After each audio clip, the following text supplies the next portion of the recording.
love the ocean. I love the water. Always been respectful of it.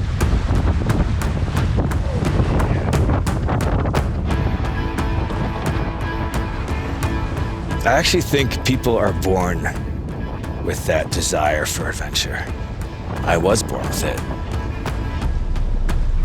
I like that testing, knowing the edges. How hard can you push? What does failure look like? Kind of exploring what's possible.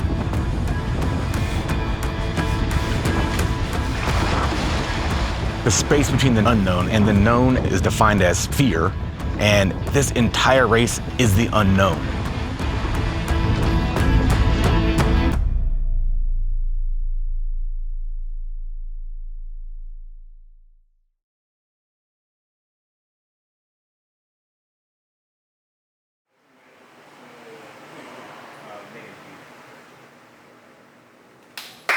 Look at this thing, buddy.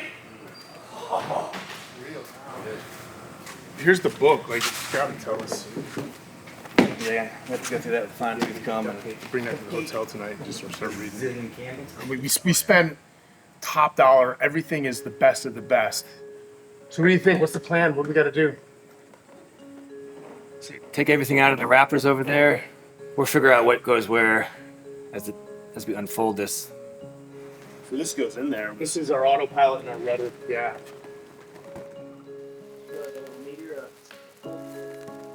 First time seeing our boat, unpacking everything, trying to learn the systems. That's our light bar.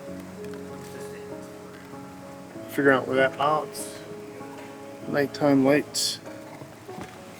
Steep learning curve here, but very excited. Just sitting in this boat. Yeah, It's incredible, man. It's absolutely incredible.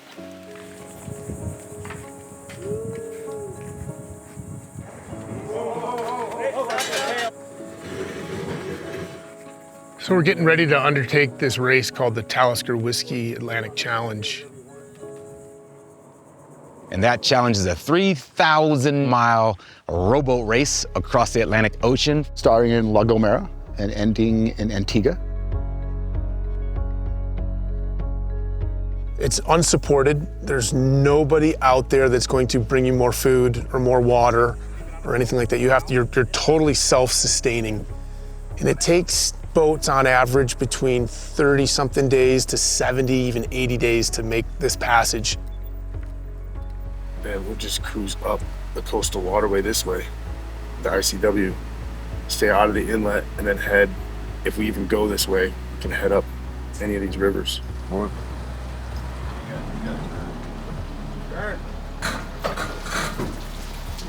I'm excited, man. Let's get this thing in the water and see. I think it's going to challenge us physically, obviously, but I think the mental challenge is going to be the hardest part. I'm feeling good. I'm very, very excited. Waited 10 years for this. A lot of emotions spinning through your head as you think about this 25-foot rowboat, 4 dudes living on it. I gotta shorten my stroke up to match Brian's. Yeah, this is Brian. Nobody starts the bomb. Step to your left. Trying to get our cadence together, work on our stroke teamwork, become better so we can become faster. I don't know, man. My head just starts spinning when I think about this race. It's been 2.5 years since we formed the team. Day 2 of water training. Second day in the boat ever. It's good. It's really good. It's a lot to learn, though. The 4 of us are very competitive with ourselves, mostly, but then yet with our teammates. I'm working with 3 elite human beings, right? Like, it's a little intimidating. I mean, these guys are Navy SEALs. It's a privilege to be part of their team. I don't want to let them down. I want to prove that, hey, U.S. Marines are just as tough as Navy SEALs. And I think there's a little bit of that for all of us because of each other's backstories and accomplishments. And I'm sure they're having similar thoughts about each other and myself as well.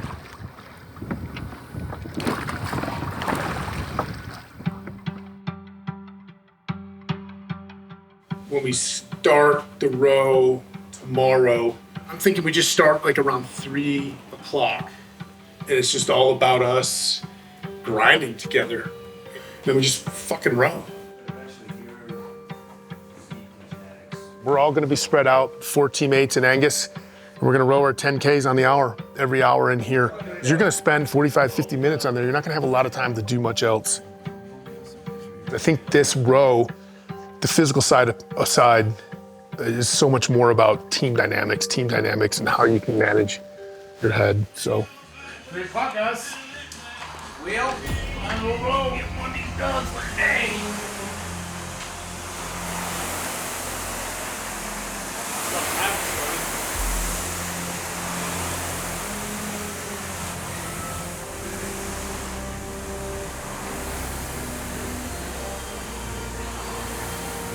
You just set little tiny micro goals and just keep ticking at those. Brian, Chontosh, Tosh. First thing pops in my head is discipline.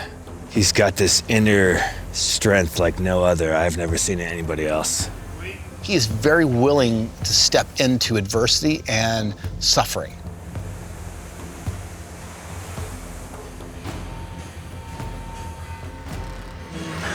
Super pleasant.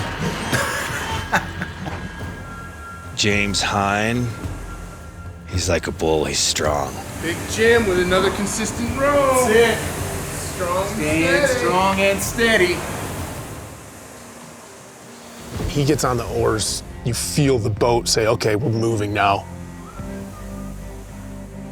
Chris Smith, he'll always find the positive in every scenario. When the sun doesn't rise and the world is going to shit, like, I want to be next to Chris Smith. Oh, happy buns, you've been sitting a long time, but that's okay. We got a whole nother day. I'll be really happy if I can break 20 hours. Captain Brian Nicholson. I love that dude, lot of muscle. He's a good leader, strong. Brian is a workhorse. That guy gets after it. Love it. Put your hands together for Angus. Angus Collins on center stage. Thank you. Got the world record for the Indian Ocean. I then rode the Atlantic, got the race record there. 18 months ago, rode across the Pacific and got the world record. We've got Angus Collins, world record holder. He's won this race before. He's our campaign manager. He's our coach. 2 hours on, 40 minutes off. That gets you 2 people rowing the whole time. Yeah. He's added so much more confidence to our ambitions and our goals.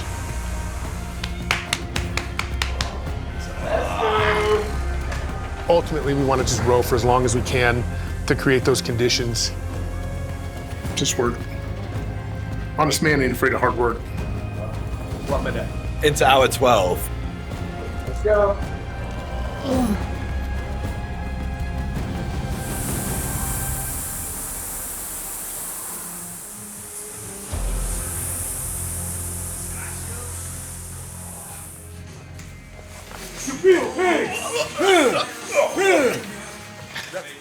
It's really about digging deep so that we have an opportunity to learn each other and be able to support each other.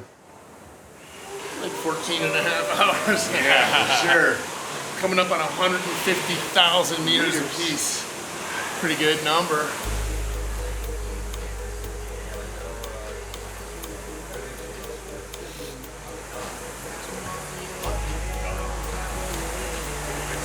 Back. Seriously, you want to try? Just give it a nice little roll.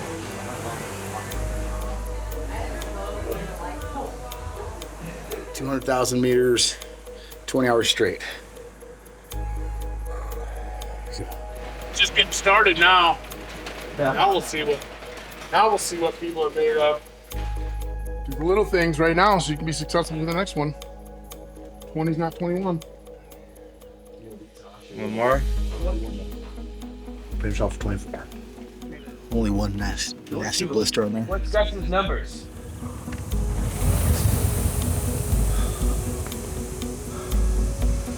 That is done.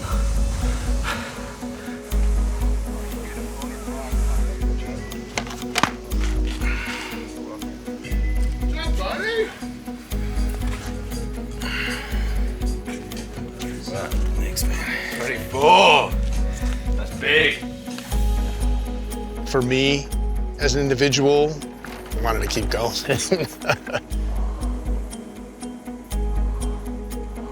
What are you doing? He wants me to get back on one more. So, update. Chris he made it to 16 hours. Jim made it to 24. Brian got bullied into doing another one, which he really didn't want to do, so he did 25. Tosh is ready to do a lot more. As a team, we just rode for 26 hours on Concept 2's 10K an hour every hour. Like that's pretty fucking amazing when you think about it. For me, it's now I know, cool, yeah, they are as nuts and as crazy as I thought they were. I know I can really push them to the limit out in the ocean, and I'm going to enjoy that.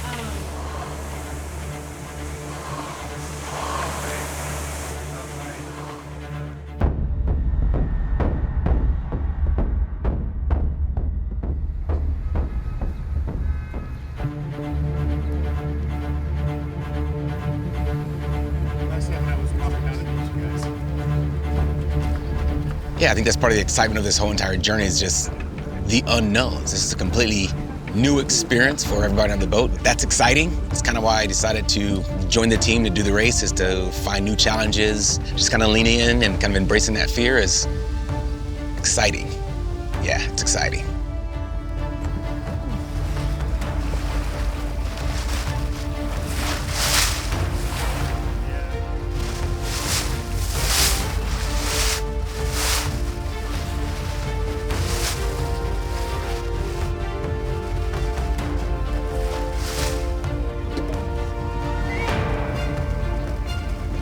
Yeah, the weather's actually looking slightly better than what we were looking at yesterday.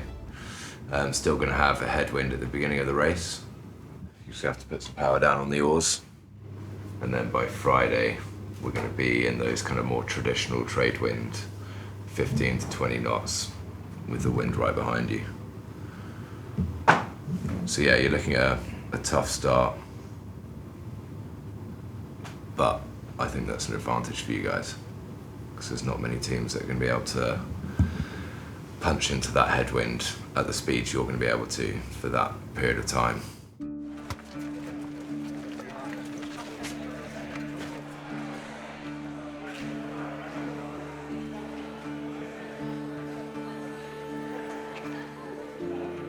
There's a very good chance someone in here today isn't going to get to anything. So what we need to do now, between now and you leave, give you every possible chance to succeed. First few days are going to be particularly hard. You've got to be pragmatic about this. Okay, you're going to be out there for 30, 40, 50 days. Sometimes it's going to be slow, sometimes you can get pushed backwards. But you have to give everything every day you're out there to get there. In a few hours' time, a journey awaits you, a journey that will take you places you have never been, mentally, physically. When you're ready for it, 3,000 miles away awaits beautiful Antigua, and it is an incredible island to arrive to. You will be challenged out there in the ocean by Mother Nature, the ocean, the equipment, yourself. If you're in a team, remember when you leave here as a team, you also arrive as a team. When you give each other a handshake down the marina, you give each other a handshake on the other side. Let's do this, and let's go down to the marina.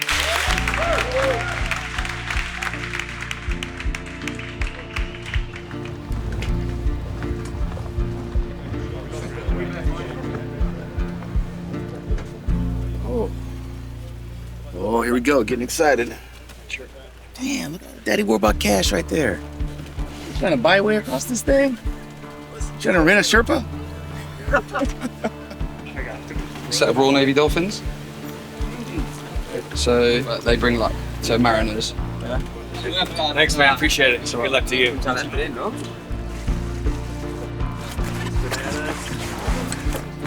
Clean boat's a happy boat. I'll take that GoPro and I'll mount it right now ahead of time.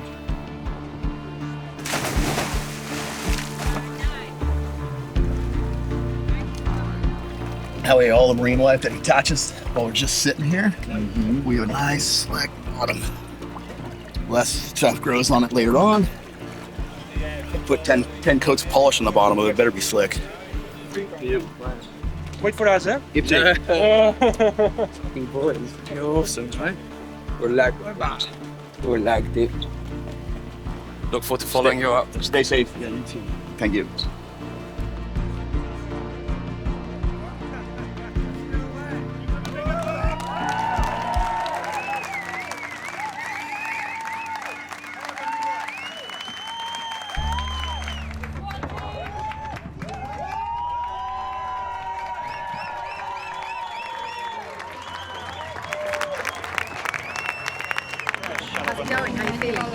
Oh, feel great. Yeah, we're ready to get started. See you in about 35, 40 days, all right? I'm looking forward to it.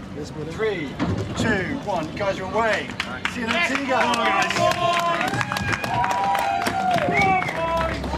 So when we first formed the team, we threw out some goal statements like, hey, we want to set the world record. Like, that's pretty arrogant, right? Like 4 guys, they've never ocean rowed. But like any goals that you set, you have to constantly check back in and refine them. There's been no All-American team ever to podium on this race. Why can't we represent America on the podium? And what does that look like? So we finessed the goal a little bit, and where we've landed now is we are gonna row across the ocean with the greatest amount of professionalism and dignity as fast as we possibly can. Every stroke with purpose.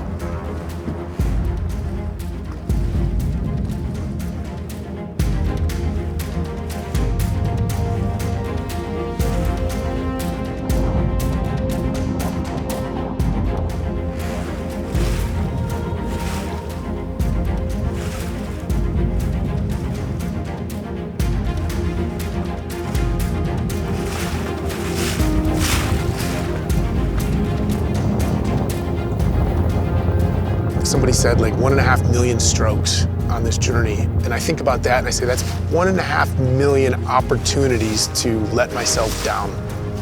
And so every stroke is gonna just be like, hey, don't let yourself down.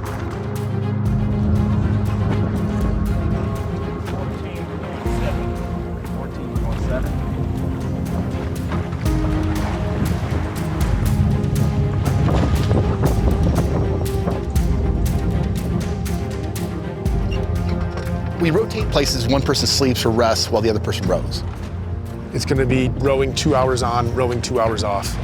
Well, I will row perhaps with Tosh initially.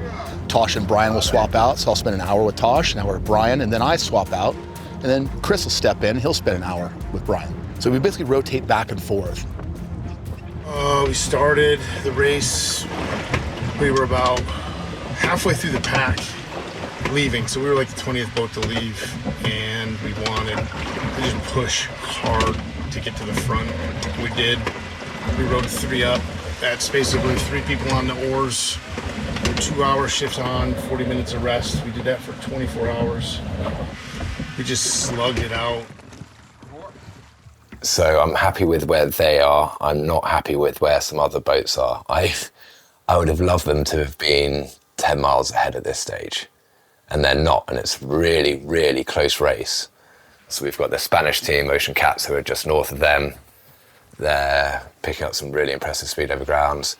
They've actually rowed less miles and are closer to the finish line. We are 1 mile ahead of Row Hard or Go Home, who are a 5-man team, and 4 miles ahead of the Friendship, who are another 4-man team. So yeah, it's really close.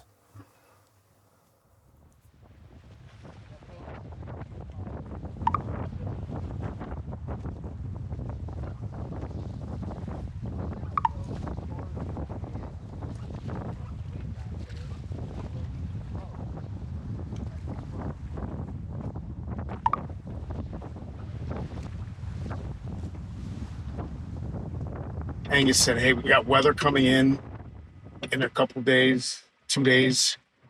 We really want to be in first place when that weather hits. So I want you guys to go 3 up for 36 hours. Get some rest, Josh. What's that? Get some rest. Got some ask to do. We gotta go deep, he said. Time to go deep.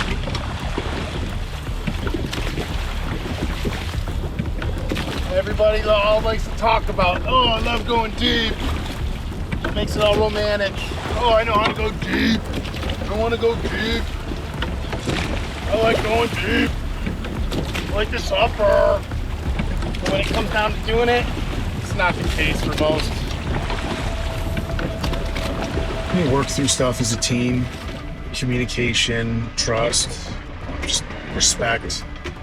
And we work through small issues, really, and not even really issues. It's more like it's refreshing. It really reminds me of the days back in the Marine Corps, working with teams, and this is communication patterns. Nothing's personal. It's just, hey, boom, very direct, and you just solve shit. Hey, this is what I'm thinking. This is what I'm thinking, or this is what I'm feeling, or fuck you, or whatever it is. But then it's gone. I know I'll be saying something different in another couple hours, in a couple of days, definitely in a couple of weeks. But right here, right now, for the whole world to hear, fuck you. Yes! Yes! Fuck you too! Thank you.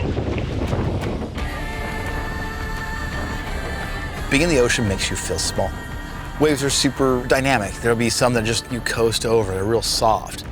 There'll be others where two waves kind of come together and you get that big rise, and you feel it lift, and you're like, oh, are we going over? Like, are we getting slammed sideways?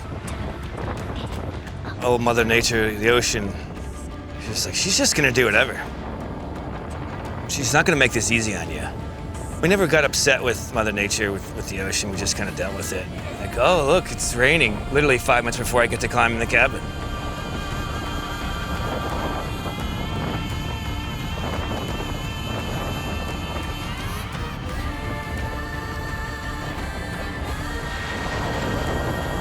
Every time you try to fight Mother Nature, you lose. You just don't fight her. You learn to work with her and optimize to the best of your abilities what she's giving you in any given moment, and know that it's not personal. I'll say this emphatically. Mother Nature does not give a fuck about you. You either get on her team, she's gonna kick your ass, literally. When you're in that fight, she's always going to win. She's gonna check you by throwing an oar in your rib cage, by smashing an oar tip into your penis, by slashing in a nerve up in your hip flexor. She's going to win all the time. But when you're in flow, she's very nice. She's like, oh, you understand what's going on right now. The energy is great, the flow of the waves are great, the wind is great, and everything. You and your partner are in sync. You're just like moving the boat. It feels absolutely fantastic.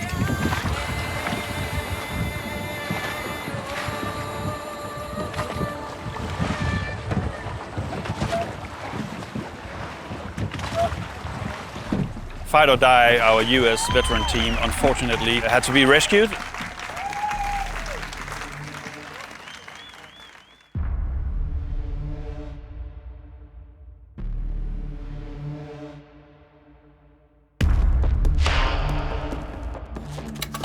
They rolled, and they ended up having to deploy their life raft because they couldn't get the boat up, and I imagine that it was in the gnarly seas because it was right around the time that we were experiencing that big weather. They were out there for around 19 hours, and they were picked up by a boat, and I mean, this was a very close call. And man, that's a nightmare. What are you worried about? I don't remember anything. I really don't want to go in the ocean. Like, I really don't want the boat to flip. We didn't flip, but we came really close twice. I mean, my whole shoulder and side was pinned against the safety rails and underwater, like, once. And it's just like, oh my God. Then it self-rights. It's like, man, confidence in the equipment.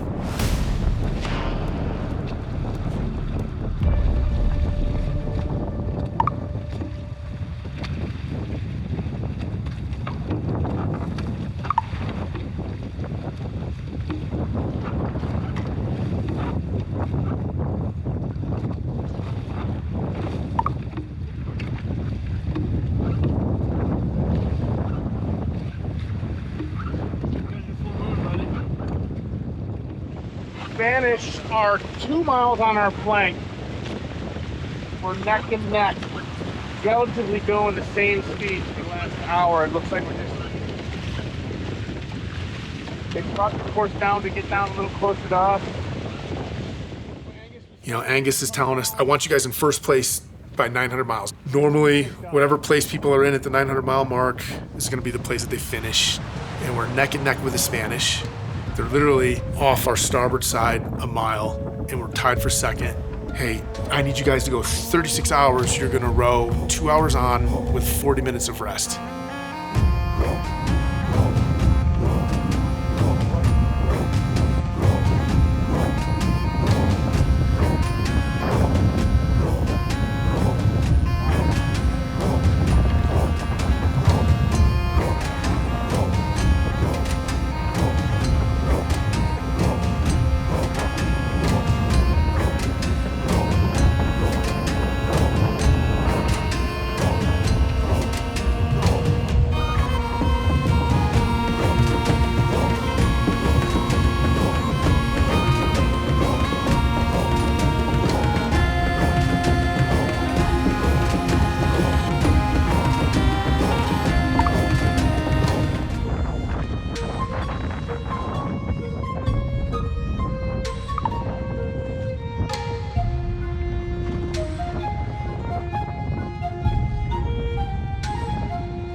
Hang in there, lads. Hang in there. Let's go. Let's get cracking. Just row. Shut up and row, right? That's our name. And at the end of this 36 hours is going to be your reward. We almost didn't go 36 hours because the decision was waffling to stop at 24 hours because we couldn't do it anymore. And it was like, yeah, hey, no, bullshit. We're rowing for 36 hours. And so we did. We rowed for 36 hours. The Spanish ended up making up 13 miles in like 2 days. We lost a lot of distance, but not enough distance that should have warranted us to start to get pessimistic about finishing first. I don't know if you can see through there. These fucking guys. Oh yeah, you can see through there. Look at them. Look at them out there beating it up. Chris, Ryan here. Water's slow today. It's thick and heavy. I don't know what's going on, but it's... You get off that 2 hour shift and you're smooth.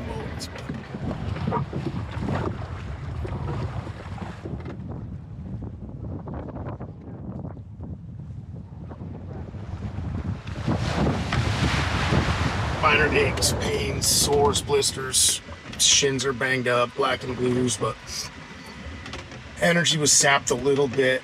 You know, we went deep in the hole after that 36 and then trying to recover and then getting hit with those mechanicals. And we're putting on the sprints now. We're gonna start rowing hard. We're gonna start rowing 3-ups again now that the weather's a little more conducive to doing that with this extra station. See if we can just chip away a couple miles every day, 3-4 miles a day. You never know. We're still in a race, so.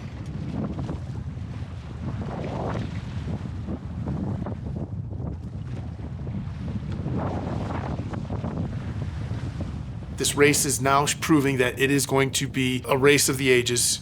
Like, they're expecting 5 to 7 boats all to finish within 24 hours. This is crazy.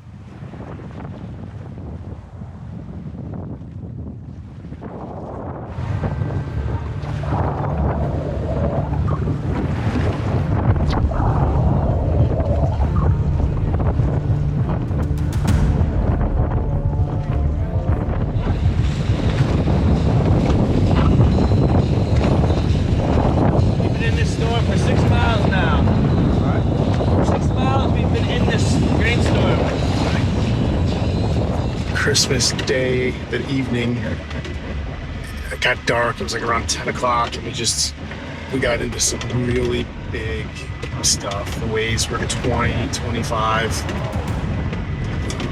It suck you up, and you'd be looking straight up, and then the waves were all crashing. And we got into this particularly big one.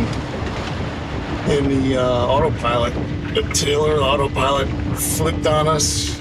But at one point in time, we're going to get smacked unexpectedly, and it's going to put us over. I was pretty nervous. It was not a fun night.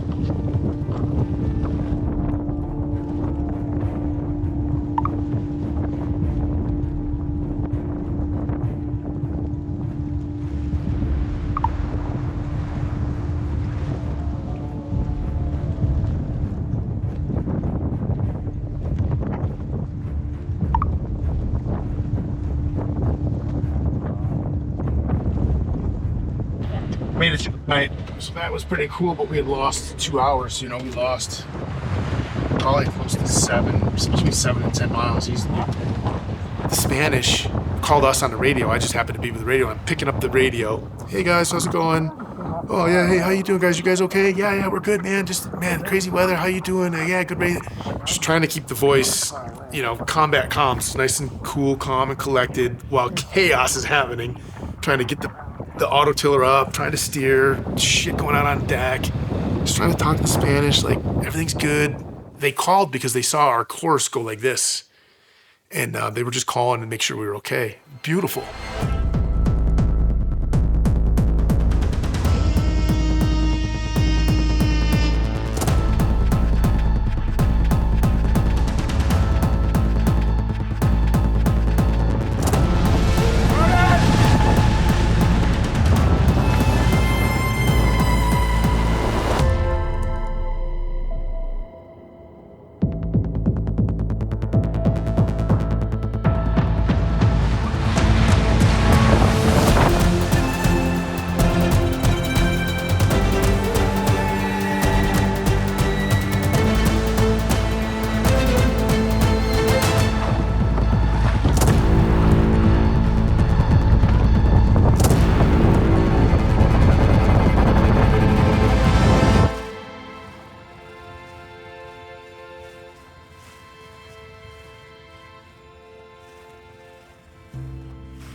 We made a decision a couple of days ago. Let's continue to work hard. Let's stay in our zones and have fun and spiritualize and team build, which is cool if that's what you signed up for. So I'm a little disappointed in that, actually. What's funny is, after that decision was made, there was a huge, like, cloud lifted off of the boat. Like, you can feel the energy shift change. And then the rowing got better, which blows my mind. The fact that the rowing got better for a day and a half, we rowed really strong. We had the best times in the fleet for a couple 4-hour shifts. And means that the capability to row harder was always there. And it was the psychological space that was limiting physical behavior, performance. And now our rowing is absolutely atrocious. I've had to renegotiate things in my head. Goals, ambitions, plans, leadership strategies, and things like that, because now it's really just trying to manage some sets of emotions that go far left and far right and far left and far right. We're rowing with intention. We're representing with honor and integrity. There's been a lot of renegotiation of expectations. But yeah, it's funny to say, like, we've been out here almost a whole month already. It's crazy. It was just copy and paste every 2 hours. I mean, at one point in time, I was rowing completely naked. And I lost a lot of weight, so my glutes changed shape. And now my sit bones I feel like are just getting driven into the seat I was sitting on. I didn't have much muscle left to cushion it. So the pain in my sit bones was massive. It was bad. That was a mental hurdle that I had to climb over. There were times that weren't fun. It was just business. There was times that weren't fun because it was confrontational. Times that weren't fun because you were feeling the things that you were feeling. Physically draining, tired, wet. I believe I was taxed more mentally, not because of the row. I'm a little bit more solitary by nature. And so the constant interaction, the constant proximity of people, the lack of autonomy, for me, I think it was more mental. Overall, I loved how it pushed for some growth in that space.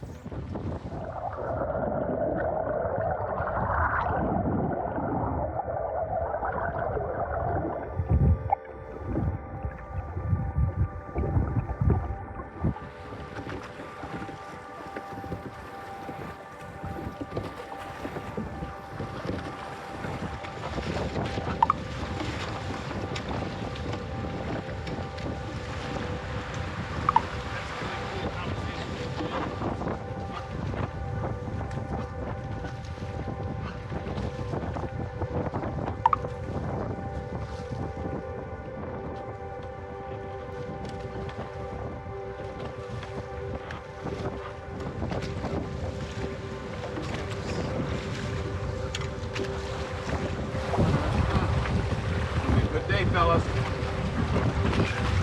Talk about team morale's pretty high. Why is it high? Well, it's high because wives and kids and shit are close by in Antigua, so we're super motivated to go see them. You can see the guys are getting tired. I was in the stern cabin navigating us in, giving the guys, hey, X amount of miles out. And those three were up on the oars. There were three up at the time, and you can see, like, man, those guys are tired. I was just so close. Just get there. Come on, boys, hang in there.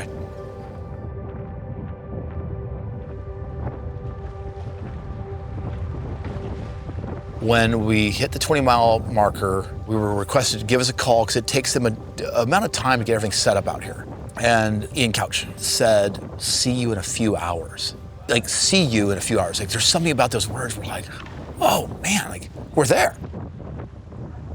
The guys showed up in row, well, half an hour from here, and we're getting ready, and it's going to be a good one. And this is also going to be the fastest ever American crew to row the ocean. So it's very cool.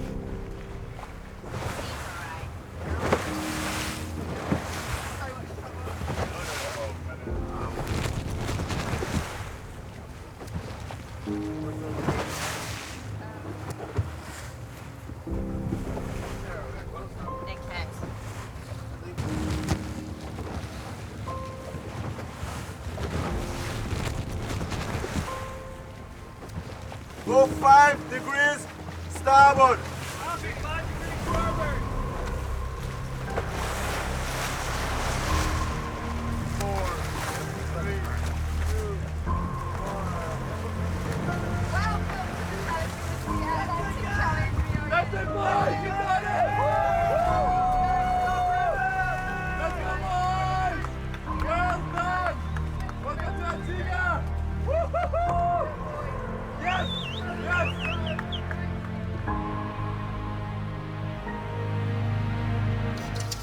Yes, boys!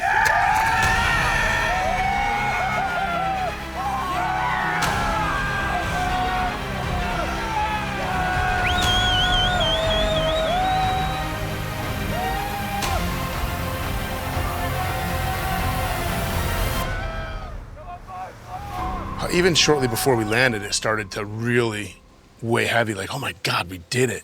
We're doing it, we did it. It didn't hit me until the flares popped, and then I think it was Jim next to me. Jim reached out and just, boom, his massive arm and hand on my back. That's what kind of like smacked it into me like, yep, we just fucking did it. You know, for 33 and a half days, you're envisioning that moment. And it's like you envisioned in some ways, but so much more different, more powerful in other ways. And it was just pretty cool.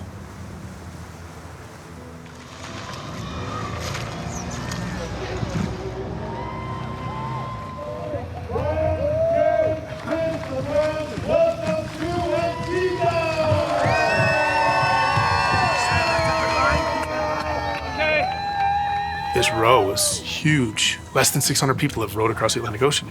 To be able to say that you're in that category, it's phenomenal. You know, you're the fastest all-American team has ever produced for this row.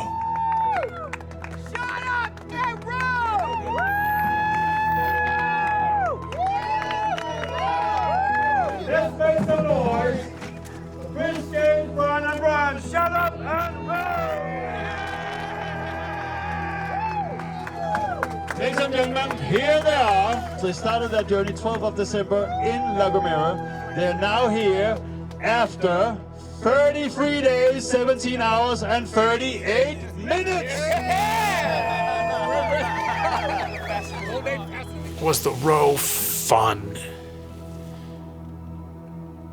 That's the benefit of time.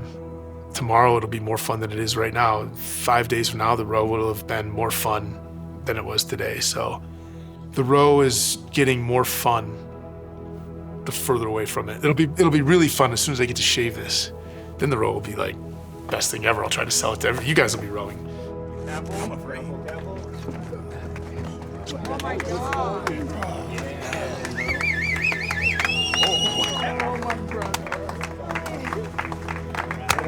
Feet first. Thank you.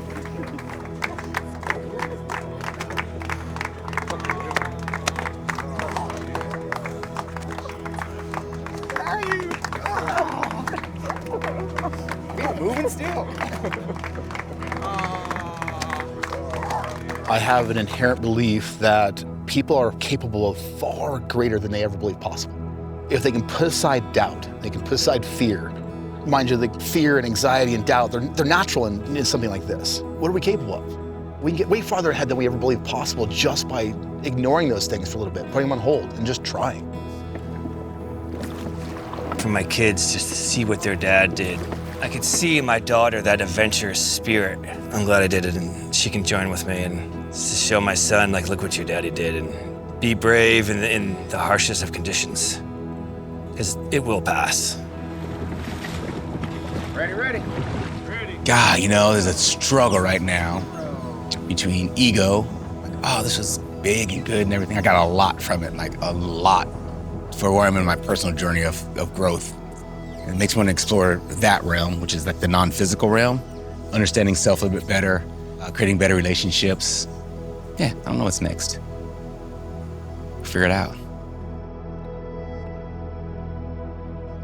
Am I trying to prove something? Yes, I am. To who? Yeah, I'm trying to prove something to myself. And I am trying to prove something to others. This experience here has reinforced that for me.